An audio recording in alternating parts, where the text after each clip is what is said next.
So anyways, if you've been watching, you know I've been going through this whole like coming to terms with me accepting the idea that I'm ready to transition, and that whatever that looks like and what that takes for me, like at this point, like I'm ready for the journey, right? But last night I got a phone call, well, not a phone call, I got a text message from my high school best friend that her boyfriend from high school recently was murdered. And, you know, whenever death happens, you go down that path of, we were remembering all the memories of him and her and us and all the times that we spent together. And she sent a couple photos. And she was just, you know, she's going through a lot.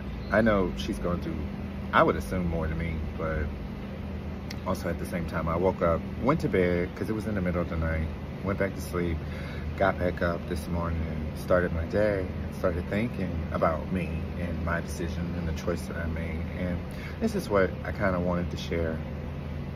Chris, which was his nickname, was like very homophobic, and he was Jamaican.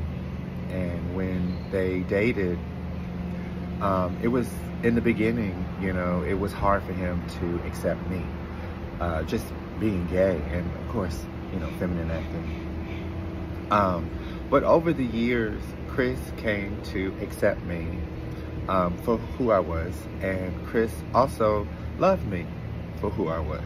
And to see his journey and to see how far he came, and to know that, you know, his life is over. He lived what it was that he was supposed to live. In his legacy, it helps me understand that I can grow too, and I can become just as beautiful and happy, you know, with what is dealt with or what comes to be. So, anyways, it's amazing when we use things not for what could be the worst of what's going on, but really ultimately for the happiness that comes from it. I know that Chris would be happy with my decision, and even if he isn't happy with my decision, it doesn't matter. It's my decision, right? So I have to be happy with it. I know that in witnessing his journey and the progress that he made with overcoming the way that he was brought up, that I too can be just as wonderful, and know that somebody too, when I go, will be grateful for the opportunity and chances that I took to better myself, to inspire them, you know?